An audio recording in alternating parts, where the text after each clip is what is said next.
उत्तर प्रदेश के प्रयागराज में फाइनली शंखनाद हो चुका है। महाकुंभ।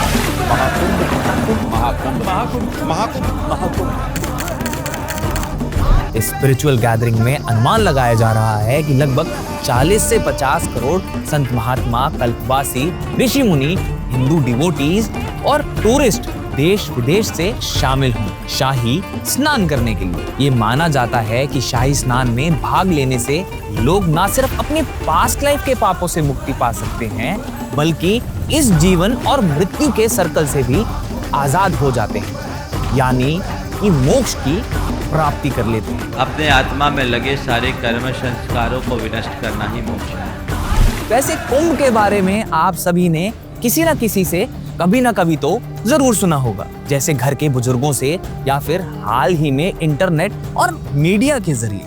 Unbelievable!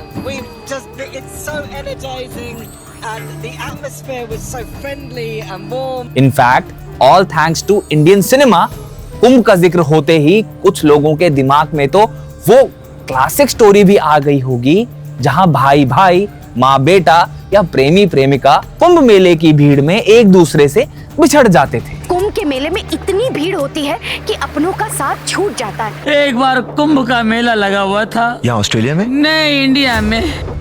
सबसे पहले अगर आपको कंफ्यूजन है कुंभ और महाकुंभ में, तो मैं आपको बता दूं कि कुंभ टोटल 5 प्रकार के होते हैं: कुंभ, महाकुंभ, मघ कुंभ, पूर्ण कुंभ और अर्ध कुंभ। वैसे तो इन सब की धार्मिक सिग्निफिकेंस एक ही है, क्योंकि इनका संबंध पाप मुक्ति, आत्मशुद्धि और मोक्ष प्राप्ति से है, बट होते ये अलग अलग समय पर है। जैसे मघ कुंभ का हर 1 साल में योग बनता है, कुंभ का हर 4 साल में 1 बार योग बनता है, अर्ध कुंभ का हर 6 साल में 1 बार योग बनता है, पूर्ण कुंभ का हर 12 साल में 1 बार योग बनता है। और अब अगर महाकुंभ की बात करें तो इसका 12 पूर्ण कुंभ कंप्लीट होने के बाद योग बनता है, यानी 12 गुना में 12, जो कि 144 साल में 1 बार महाकुंभ होता है।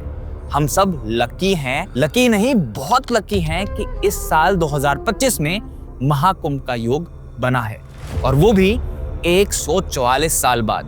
कहां कहां कुंभ का आयोजन होता है और क्यों आपको इस साल के महाकुंभ में जाना चाहिए। वैसे तो कुंभ को लेकर कई पुरानी कथाएं प्रचलित हैं, लेकिन सबसे ज्यादा लोकप्रिय कथा देवता और दानवों के समुद्र मंथन से अमृत प्राप्त करने की है, जो कुछ इस प्रकार है। महर्षि दुर्वासा हिंदू धर्म ग्रंथों के अकॉर्डिंग ये वो ऋषि थे जो अपने कठोर तपस्या और गुस्से के लिए जाने जाते थे। उनका गुस्सा अक्सर किसी ना किसी पर श्राप बनकर टूट पड़ता था। तो एक बार की बात है, महर्षि दुर्वासा ने इंद्र को एक पवित्र माला दी। इंद्र जो देवताओं के राजा माने जाते थे, उन्होंने उस माला को महत्वपूर्ण नहीं समझा और उसे अपने हाथी के गले में डाल दिया। फिर हुआ ये कि हाथी ने उस माला को जमीन पर गिरा दिया, जिससे महर्षि दुर्वासा को अपमानित महसूस हुआ और उन्हें गुस्सा आ गया। अपमानित और क्रोधित दुर्वासा ऋषि ने इंद्र और बाकी सभी देवताओं को श्राप दे दिया कि उनकी सारी शक्तियां छीन जाएं। सभी देवताओं को श्राप देता हूं, वो कमजोर हो जाएंगे। इसका फायदा उठाकर दैत्यों यानी राक्षसों ने उन पर आक्रमण कर दिया और उन्हें युद्ध में हरा दिया। हार के बाद सभी देवता भगवान विष्णु के पास पहुंच जाते हैं और अपनी समस्या बताते हैं। हमें लक्ष्मी नारायण से सहायता मांगनी चाहिए, हमें अपने लक्ष्मीपति की स्तुति करनी चाहिए। तो भगवान विष्णु उन्हें समुद्र मंथन का सुझाव देते हैं, जिसमें दैत्यों और देवताओं को मिलकर अमृत प्राप्त करना था, जो उन्हें अमर और शक्तिशाली बना सकता था। यहीं से समुद्र मंथन और अमृत कुंभ की कहानी की शुरुआत होती है। विष्णु जी की बात मानकर सभी देवता और दैत्य मिलकर अमृत पाने के लिए मंथन करने लगे। जब अमृत का कुंभ निकला, कुंभ मतलब घड़ा, तो भगवान विष्णु ने उनको इंद्र के पुत्र जयंत को सौंप दिया उसकी सुरक्षा के लिए। अब वो उस कुंभ को लेकर आसमान में उड़ गए।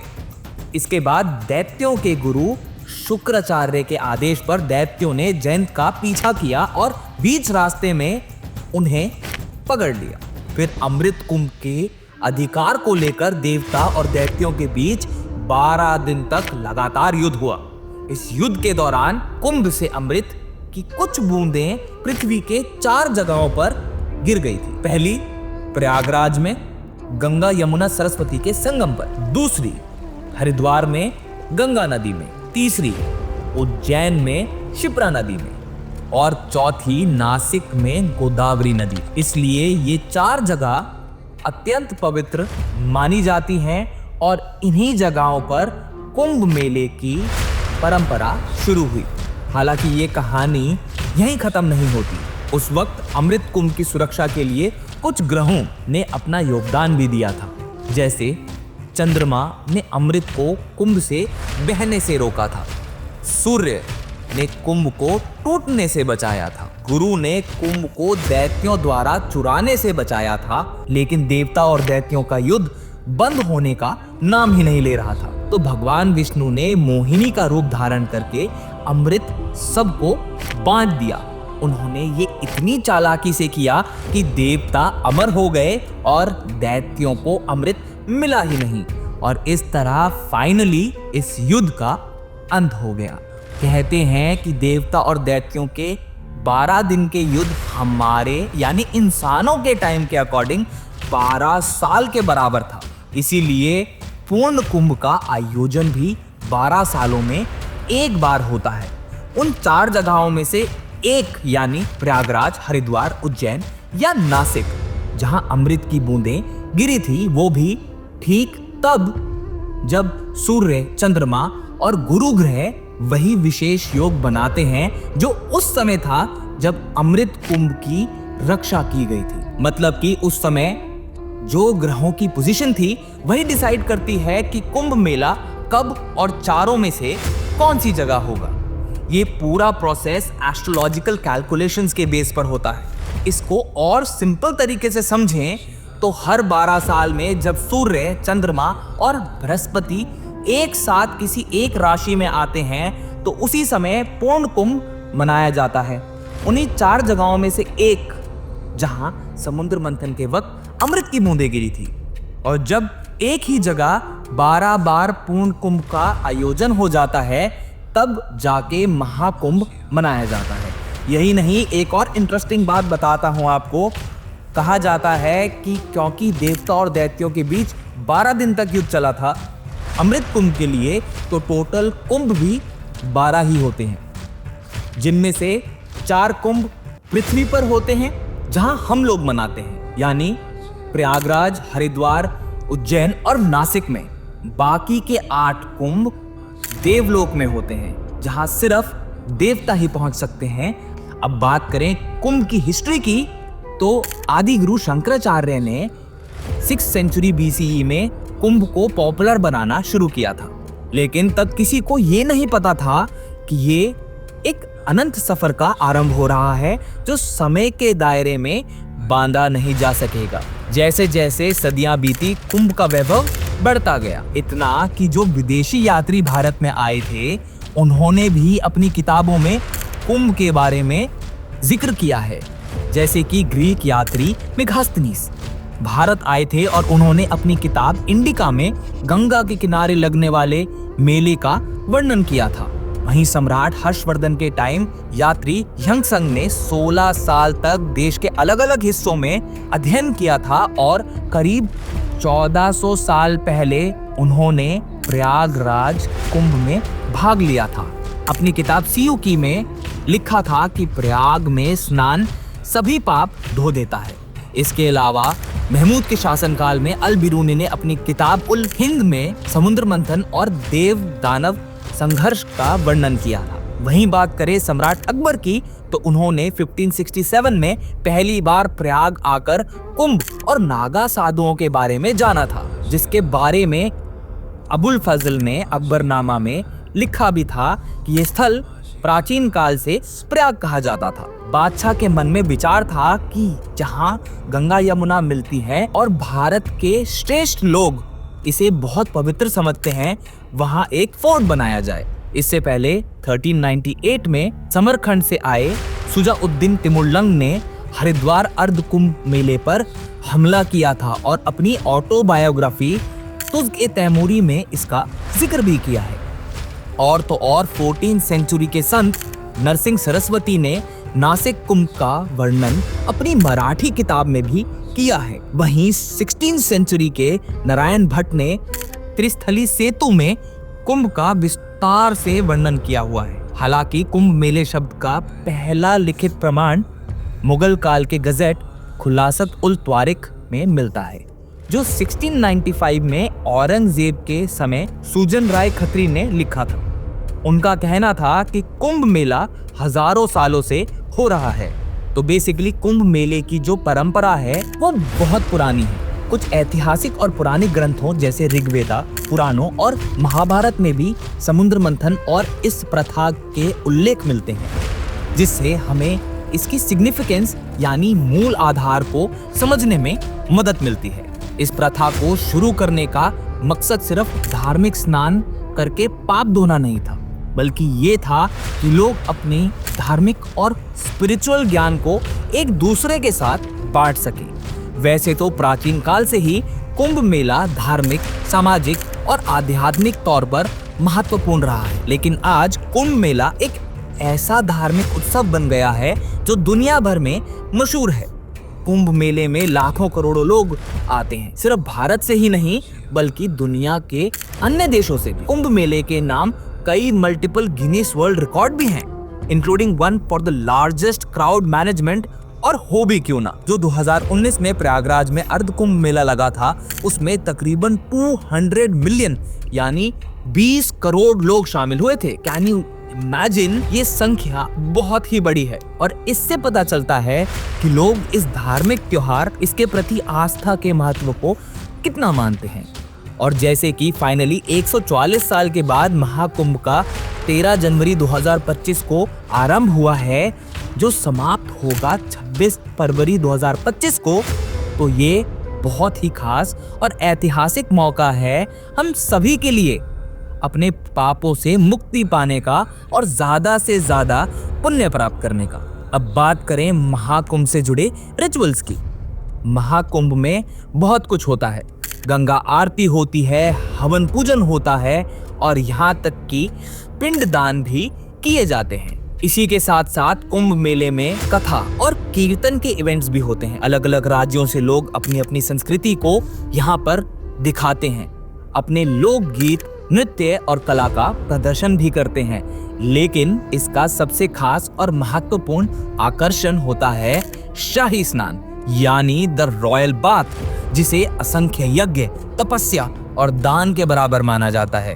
ये स्नान अमृत के जल से स्नान करने के समान होता है, क्योंकि जब ग्रह नक्षत्रों की अत्यंत शुभ स्थिति से महाकुंभ का योग बनता है तो उस वक्त प्रयागराज में गंगा, यमुना और अदृश्य सरस्वती नदी का जहां संगम होता है, जिसे त्रिवेणी संगम भी कहा जाता है, वहां का जल अमृत बन जाता है।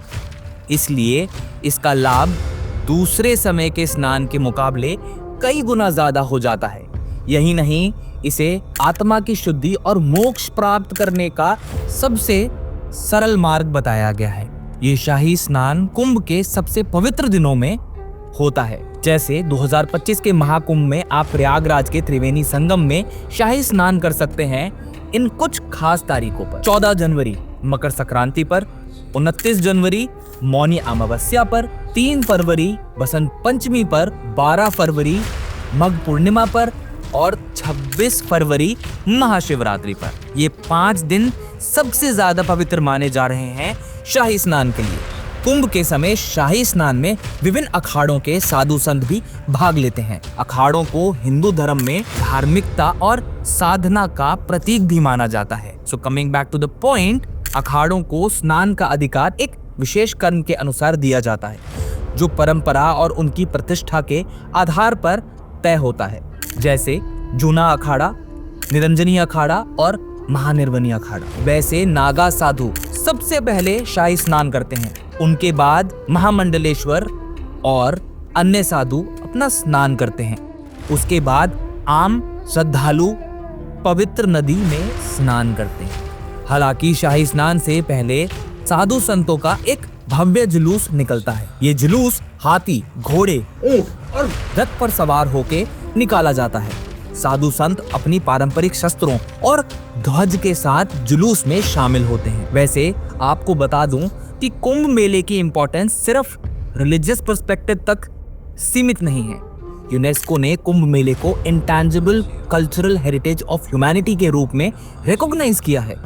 ये कुंभ मेले की भारत के लिए कल्चरल सिग्निफिकेंस को दिखाता है। अब अगर हम इसे इकोनॉमिकल पर्सपेक्टिव से देखें तो according to the Prime Minister of India, Kumbh not only gives social strength but also provides economical empowerment of the people. ये मेला लाखों टूरिस्ट और डिवोटीज को अट्रैक्ट करता है और क्योंकि कुंभ के दौरान लाखों लोग ट्रैवल करते हैं तो ये ट्रैवल इंडस्ट्री और इकोनॉमी को बूस्ट करता है। बात करें डेटा की तो 2019 के कुंभ मेले के लिए गवर्नमेंट ने 4,200 करोड़ खर्च किए थे और इस इवेंट ने 1,20,000 करोड़ की इकोनॉमिक वैल्यू जनरेट की थी। वैसे तो 6 लाख से भी ज्यादा लोगों को जॉब मिली थी, लेकिन सिर्फ हॉस्पिटैलिटी इंडस्ट्री में देखें तो लगभग इस मेले की वजह से 2.5 लाख जॉब्स क्रिएट हुई थी। इन शॉर्ट, इस इवेंट से लोकल बिजनेस को भी काफी बूस्ट मिलती है। छोटे वेंडर्स से लेकर बड़े रेस्टोरेंट्स तक सबको काम मिलता है और वो कुछ दिनों में अपने साल भर की इनकम कमा लेते हैं। अब शायद आपको समझ आ गया होगा कि कुंभ मेला क्यों इतना यूनिक है। इसका स्केल इतना बड़ा है कि इसे ऑर्गेनाइज करने में बहुत सारे चैलेंजेस होते हैं। क्राउड और ट्रैफिक मैनेजमेंट के लिए हर लेवल पर एफर्ट लगते हैं। इस बार के महाकुंभ में लोगों की भारी संख्या को देखते हुए शासन और प्रशासन ने खास तैयारियां की हैं। जैसे कुंभ मेले के लिए डेडिकेटेड एरिया को 3,200 हेक्टेयर से बढ़ाकर 4,000 हेक्टेयर कर दिया गया है।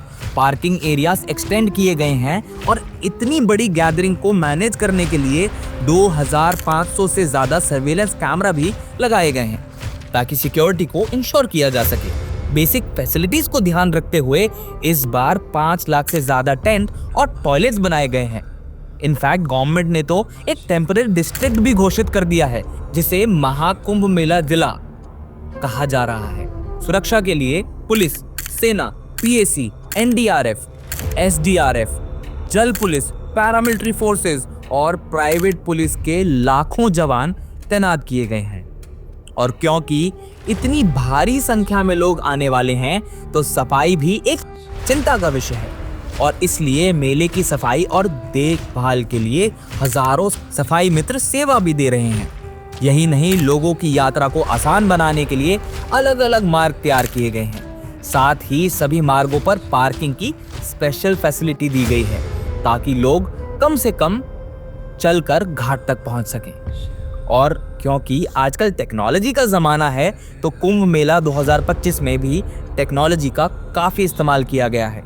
इस बार जो भी लोग मेले में शामिल होंगे, उन्हें किसी भी जगह पर जाना हो, उन्हें किसी भी चीज़ की ज़रूरत हो, उनके लिए सब कुछ डिजिटल तरीके से एक्सेसिबल होगा। एक ऑफिशियल मोबाइल ऐप लॉन्च किया गया है, महाकुंभ मेला 2025। इस ऐप पर आपको सभी घाट्स, मंदिर और इवेंट्स के बारे में इंफॉर्मेशन मिलती रहेगी। बेसिकली इस ऐप के थ्रू लोगों को रूट्स, इमरजेंसी कॉन्टैक्ट्स और कुंभ मेले की रियल टाइम अपडेट्स मिलेंगी। Last but not the least, इस बार के महाकुंभ को नेत्र कुंभ भी कहा जा रहा है क्योंकि इस दौरान यहाँ आने वाले 5 लाख श्रद्धालुओं की आंखों की जांच होगी। ये एक अनोखी पहल है जिसके तहत 3 लाख लोगों को तो चश्मे देकर एक नया रिकॉर्ड बनाने की भी तैयारी की जा रही है। तो दोस्तों, आशा है कि आपको महाकुंभ के बारे में दी गई ये सारी जानकारी पसंद आई होगी। महाकुंभ सिर्फ एक मेला नहीं बल्कि धर्म, आस्था, आध्यात्मिकता और हमारी संस्कृति से जुड़ा एक महापर्व है। ये मेला भारत की आस्था और एकता की एक मिसाल है जो हमें एक दूसरे के साथ जुड़ने का, आत्मा शुद्धि और आध्यात्मिक उन्नति का मौका देता है। यही नहीं, ये महाआध्यात्मिक सम्मेलन साधु संतों, ऋषि मुनियों और योगियों को ध्यान, साधना और धर्म के संदेश का प्रचार करने का एक खास अवसर देता है। लाखों लोग अपने पाप धोने, मन को शुद्ध करने और एक नए सफर की शुरुआत करने के लिए कुंभ मेले में शामिल होते हैं। तो आप में से कौन कौन इस बार महाकुंभ का हिस्सा बनने वाला है, मुझे कमेंट्स में जरूर बताइएगा। अगर ये वीडियो आपको अच्छी लगी हो तो इसे लाइक कीजिए, अपने दोस्तों के साथ शेयर कीजिए और हमारे चैनल को सब्सक्राइब करना ना भूलें। मिलते हैं अगली वीडियो में एक नए विषय के साथ। तब तक के लिए स्वस्थ रहिए, खुश रहिए और मुस्कुराते रहिए।